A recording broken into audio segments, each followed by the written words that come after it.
আমরা এটা বুঝতে পারছি স্টেট গভর্নমেন্ট তার দায়িত্ব কর্তব্যটা করতে একেবারেই ফেলিওর, এবং ফেলিওর বলেই কিন্তু তারা ইডিকে মিথ্যা কেস দিয়ে তাদের নামে এফআইআর করে তাদেরকে জেলবন্দি করার ব্যবস্থা করেছে।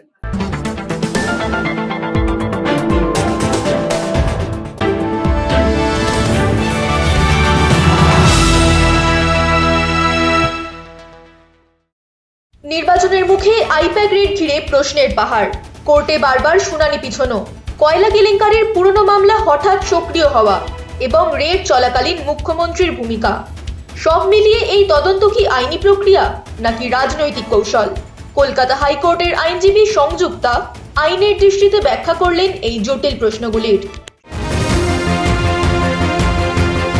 আইপ্যাক রেডের ওপর সুপ্রিম কোর্ট ওয়েস্ট বেঙ্গল রাজ্য সরকার, মমতা ব্যানার্জি, রাজীব কুমার, মনোজ ভার্মা এদের এগেনস্টে নোটিশ এনেছে, কিন্তু শুনানি পিছিয়ে গেছে 3rd ফেব্রুয়ারি।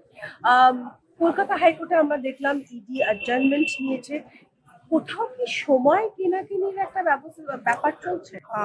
অ্যাকচুয়ালি ব্যাপারটা হচ্ছে ইডি কে তো মিথ্যাভাবে আপনি জানেন আমাদের তৃণমূল সরকারের মানে মহিয়সী আমাদের কন্যা আর কি, মমতা বন্দ্যোপাধ্যায় মহাশয়া বলা যায়। এটা একজন সিএমএ থেকে সত্যি এক্সপেক্ট করা যায় না যে একটা ইনভেস্টিগেটিং এজেন্সি, সেটা ইডি হোক বা সিবিআই হোক, তিনি বারবার তার উপর হস্তক্ষেপ করেন এবং বারবার তিনি সেটাকে সেন্ট্রাল গভর্নমেন্টের উপর দাগিয়ে দেন।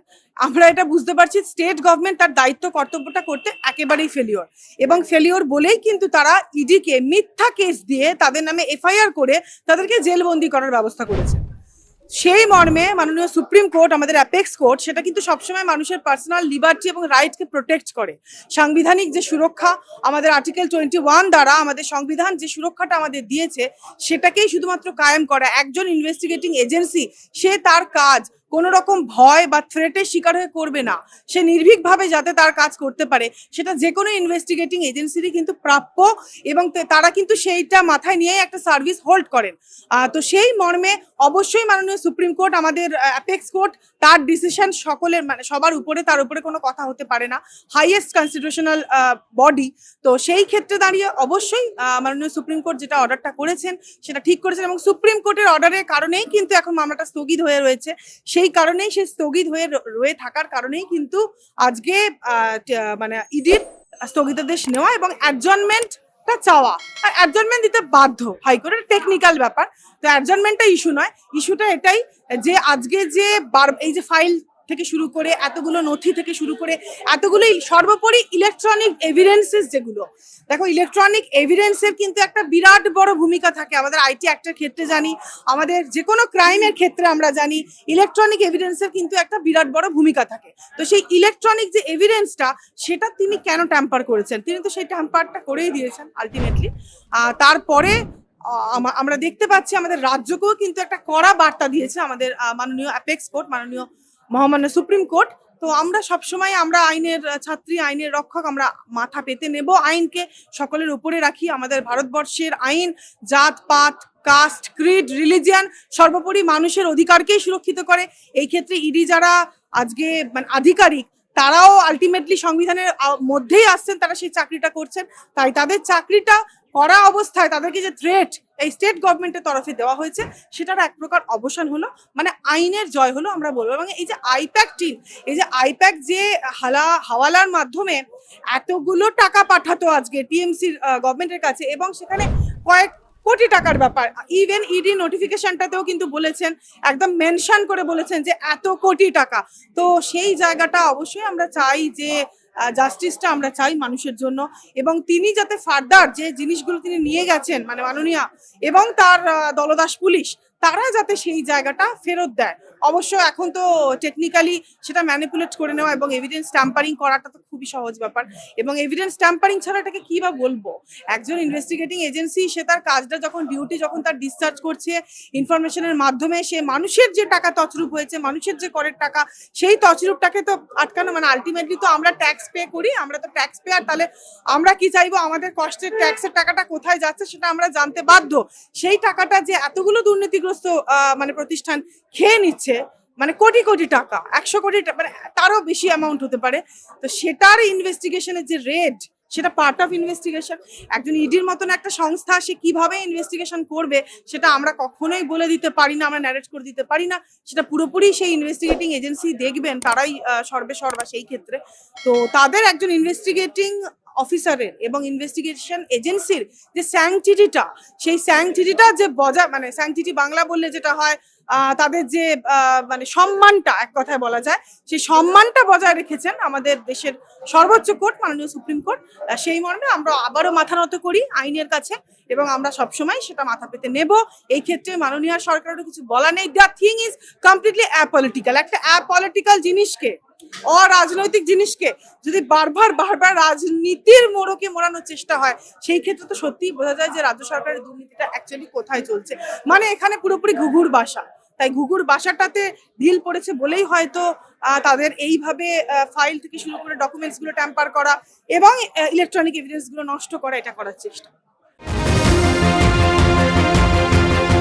মমতা ব্যানার্জি যদি সত্যি আইন এবং সংবিধানের বিরুদ্ধে গিয়ে কাজ করে, এটা তো ইডির এখতিয়ারের মধ্যে পড়া, যে তখনই অন দ্য স্পট গ্রেফতার করা যে কেউ হস্তক্ষেপ করলে। সেটা ইডি কেন করলো না? দেখুন, ইডিকে এই ক্ষেত্রে যেটা বলছে, প্রথমত এটা হতে পারে ইডি তার পাওয়ারের অ্যাবিউজ করতে চায়নি, এটা একটা কারণ প্রবাবল হতে পারে।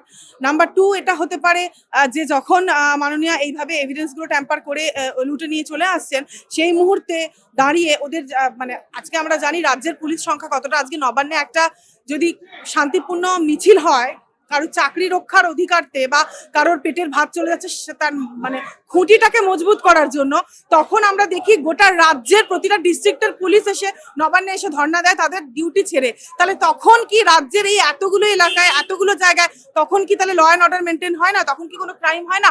পশ্চিমবঙ্গে আজকের দিনে দাঁড়িয়ে ক্রাইম রেট যেখানে এতটা হাই, তাহলে সেই ক্ষেত্রে দাঁড়িয়ে তখন কিন্তু আমরা কোনোভাবে দেখতে পাই না যে কোনো জায়গায় ল অ্যান্ড অর্ডার মেনটেন হচ্ছে।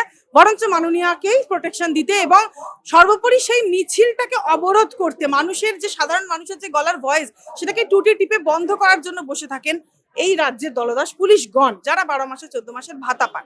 তাহলে এই পুলিশদের যে অস্ত্র, মানে আজকে ধরুন আমি পুলিশ ইউনিফর্মে রয়েছি, আমার ধরুন পাওয়ার এতটা, কিন্তু আপনাকে বুঝতে হবে আদার সাইডে তারা যদি তরোয়াল পিস্তল নিয়ে থাকে এবং তাদের কাছে যদি আনলিমিটেড আর্মি থাকে, যেটা আনলিমিটেড আর্মি অফ পুলিশ যেটা মাননীয় পেয়েছেন, তো সেই ক্ষেত্রে দাঁড়িয়ে তারা তো দলদাস পুলিশ। তো সেই দলদাস পুলিশের সংখ্যার তুলনা যদি করা যায় আমাদের ইডি আধিকারিকের সংখ্যা, ইডি তো আর এখানে বন্দুক মারতে বা ছুরি মারতে আসেনি, কোনো ইলিগাল কাজ করতে আসেনি। তারা এসছে সাংবিধানিক মোতাবেক উপায়ে একটা ডিউটি ডিসচার্জ করতে। একটা প্রাতিষ্ঠানিক যে দুর্নীতি, সেটার আখড়া, ঘুঘুর বাসাটা ইডি ধরেছে এবং সেটা ইডির কর্তব্য, দায়িত্বের মধ্যে পড়ে। সেই ক্ষেত্রে দাঁড়িয়ে মাননীয় ওই রকম ভাবে অ্যাটাক করেছেন, থ্রেট, সেটা ডেফিনেটলি ইডির পক্ষে সবকিছু হাতে আইনটাকে তুলে নেওয়া, একটা গুলি করে দেওয়া বা জোরপূর্বক অ্যারেস্ট করা একজন মহিলা, তখন তাদের কাছে মহিলা পুলিশ ছিল বা মহিলা সেরকম সহকর্মী ছিল কিনা আমরা জানি না। তো এই ইস্যুগুলোর আমরা জানি না। আমরা এটুকুই বলবো, সাংবিধানিক একটা বডি মানে যেটা আমরা মেনটেন করার চেষ্টা করি সবসময়, তারা কিন্তু সংবিধানের কাছে বারে বারে ছুটে গেছেন। লিভ নিয়ে ওই দিনকেই দুপুর তারা করেননি, বসে থেকেছেন তা তো নয়, দুপুর 2টোর মধ্যে তারা অবশ্যই মামলা ফাইল করেছেন আমাদের মাননীয় বিচারপতি শুভ্রা ঘোষ মহাশয়ের ঘরে, এবং তার পরের দিনে মামলাটা লিস্টেড ছিল, শুনানি ছিল। সেই শুনানিটাও প্রপারলি হয়নি, শুধুমাত্র এই তৃণমূল গুন্ডাদের এতটা অত্যাচারে এবং তাদের মিসক্রিয়েন্টদের এতটা ক্যাওস সিচুয়েশন সৃষ্টি করার কারণে। তার পরবর্তীকালে তারা সুপ্রিম কোর্টে অ্যাপ্রোচ করেছেন এবং মাননীয় সুপ্রিম কোর্ট থেকে তারা বিচার পেয়েছেন আমরা জানি। অফকোর্স আমিও যখন সন্দেশখালীর মামলার পরে এই যে আমার ভাঙচুর হয় চেম্বার এত কিছু, তখন আমিও হাইকোর্টের মামলা মুভ করতে পারছিলাম না, আমাকে মুভ করতে দেওয়া হচ্ছিল না। তৃণমূলের দলদাস যারা মানে উকিল বলবো আই মাস্ট, তারা মানে আপনি যখন সাবমিট করবেন আপনাকে বলতে দেবে না, সেই মর্মে দাঁড়িয়ে আমিও সেটা নিয়ে সুপ্রিম কোর্টে গেছি এবং সুপ্রিম কোর্ট থেকে আমি প্রোটেকশন পেয়েছি এবং রিলিফ পেয়েছি। আমার যে সাংবিধানিক অধিকার, যেটা হয়তো আমি কলকাতা হাইকোর্টে, যদিও হাইকোর্টও আমাদের মানে একটা মন্দিরই বলা যায়, কিন্তু ব্যাপারটা হচ্ছে আইন কোথাও গিয়ে যখন প্রভাবিত হয়ে পড়ে, যখন আপনি জজ সাহেবের উপর প্রেশার ক্রিয়েট করেন, আপনি যখন 100টা লোক নিয়ে এসে সেখানে গুন্ডাগার্দি করেন, তখন জজ সাহেব কি তার মানে রাইটটা, মানে তার যে অর্ডার যেটা দেবে সেটা কি সে ডিসচার্জ করবে, সে কি নাকি তারও একটা লাইফ রিস্ক বলুন বা সিকিউরিটি রিস্ক? কারণ শুনানি করার জন্য তো আপনাকে শুনতে হবে, যখন আপনি শুনানি করবেন একটা মামলা, তখন তো আপনাকে দুপক্ষকে শুনতে হবে, সেই শোনার মতন পরিস্থিতি রাখেনি। এটা থেকেই বোঝা যায় তৃণমূল সরকার কতটা ভয় পেয়ে গেছে। আলটিমেটলি সর্বোপরি আমরা সুপ্রিম কোর্টে গিয়ে জয়লাভ করেছি, এটাই আমাদের সর্বশেষ কথা।